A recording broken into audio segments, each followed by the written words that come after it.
What's going on, guys? This is Davis, and today we're going to be looking at an Atari XE from 1986 or something like that.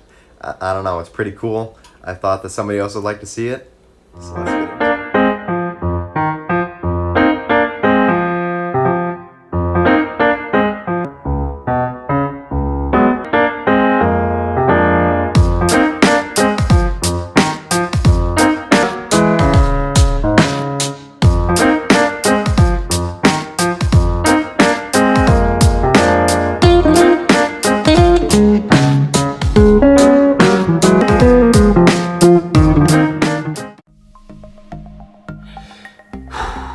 Recording software, gotta love it. Let's try this again. Alright, so I just got done finished filming about 4 or 5 minutes of video. Apparently this has got a 5-minute timer, I guess. Anyway, yeah, I just got finished recording 5 minutes of video. That's, poof, it's gone. Okay, but anyways, this is the Atari XE. And from the research that I've done, at least on the box, we'll go over that later, it was released in 1986, or at least this one was manufactured somewhere around that time. I'm not going to guarantee anything. Yeah, Atari XE released in 1986. This is a pretty interesting console, actually. So we're going to start off with going over the keyboard here. So the keyboard might not sound all that bad, but I'll tell you one thing, this is an absolute giant mushy mess. This is one of the worst keyboards I've ever felt. And you know, I'm not really all that surprised by that. I was kind of expecting it, actually, being that this keyboard was made, 86, it's 2019, way too many years ago for me to do in my head, man. So it's not really all that surprising that the rubber domes in them have either worn out, or God forbid they actually manufactured this keyboard this way. I wouldn't be surprised. It's freaking Atari. They do a lot of stupid shit, which is exactly why they don't exist anymore. Okay, but on the top here, you can kind of see we've got that help button, and you know, to be completely honest, I haven't really seen much of a use for that help button yet. Now, I've only got 2 games with it, the ones that came with it. The Flight Simulator 2, apparently there's the first one, and Bug Hunt. I suppose I probably should go over the story as to where I got this thing. So I guess I inherited this from a family member. No, they're not dead. They just were going through their basement, found this, and said, "Hey, you know what? I bet I know a guy that would find this pretty interesting." Just gave it to me free. It didn't ask anything. It didn't ask anything for it. And so he gave me this, along with like 20 some other Atari games. Some of them are actually pretty. I'm not gonna say rare, but some of them are fairly like decent games, so I'm pretty excited to actually dig into them. And along with an Atari 2600, which I haven't gotten to that yet. This is the only thing I've been able to test so far. So the keyboard uses some kind of a weird proprietary connector. This is it right here. I'm assuming it's proprietary. It could be something not proprietary, but I don't know. I've never seen anything like it. It looks like a serial connector, and granted, I'm like 20, so it's really not all that surprising that I haven't seen something like this before, but I've been kind of a tech guy my whole life, so I thought I would have seen something like this, but nonetheless, this is the connector. The keyboard goes into the console. Let's just move this out of the way. Right over here. So you can see that connector there.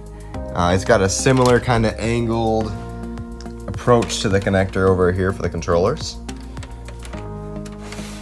God, this console just absolutely reeks of the 1980s. This thing just screams I'm from the 80s. And come on, look at this. Got those angled kind of aircraft looking things, and I don't know, maybe I'm getting too into it, but anyways, so if we start at the top of the console here, we've got the power button right over here.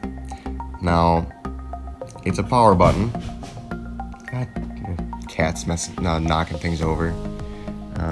Start button, select button, option button, reset button.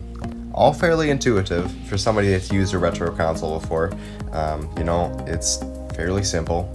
And then over here we've got these nice air vents, which is probably something I need to get in. I'm sorry if the camera flipped. I'm not really sure how this works exactly yet. But it's probably something I need to open up, get into, kind of clean out for sure. I haven't cleaned any of the contacts either, so that might explain some of the weird things I ran into earlier. But yeah, we'll get into that next, I suppose. But for now, let's take a look at the back of the console here. And this is what we've got. We've got let's see, what the hell are these? Component? I don't even remember, man. They're the yellow and red connectors. And I'm gonna be honest, my TV got a fairly new 4K. It didn't take the signal very well, so I'm gonna have to get a CRT here coming up soon. Got some sound selectors, and this would be an RF jack, along with the peripheral port. Apparently you can connect a bunch of different stuff to it. I haven't tried yet. And this is the power connector.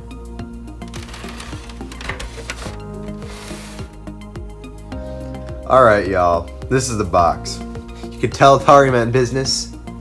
Includes flight simulator, missile command, and shooting game. What unparalleled creativity. The bottom of the front, I'd assume this is the front, I don't really care. The bottom of the box, game console with 64K of memory. Man, kilobyte, wow. Attached keyboard for playing advanced computer games. Gun for great shooting games. Arcade style joystick, come on Atari. 3 hot games included. Oh Jesus, is this family friendly? Game library of hundreds of software titles. Yeah. Alrighty then. We'll have to look up the official games released for this thing later. But this box, you know, it just screams the 80s. Screams, look at me, same generation as Matrix. Right? I don't know. Before my time. Okay. Anyway, let's take a look at the top. This box is kind of destroyed.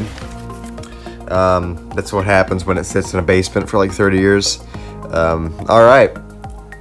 Keyboard plays the most challenging computer games. Without a mouse, right? Okay. Joystick plays great action in arcade games.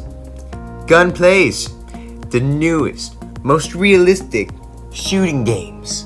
Look at the realism there. They got some bugs.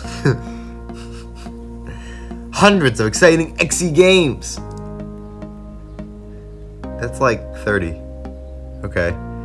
Computing peripherals. That's actually kind of cool. I mentioned that in the overview of the console, but it's got like a serial port, which I think, you know, is one of the first universal serial buses on a device. And that's probably not true, so don't take that don't take that word as truth. But hi kitty. I don't know. I thought that was pretty interesting. So we got a bunch of the games that they had at the time that the console was released or whatever. I'm not gonna go into all of them, but I'll kind of just pan around the box, see if anything interests you. I see Dig Dug down there. It's kind of cool. Alright. Introducing the Atari XE video game system. Everything for the sophisticated game player. With the success of this console, apparently game players aren't sophisticated or something. I don't know. I'm not here to evaluate Atari's marketing, but you know, they're not really here. If you want to read that, go for it. I'm not going to. Just the one side.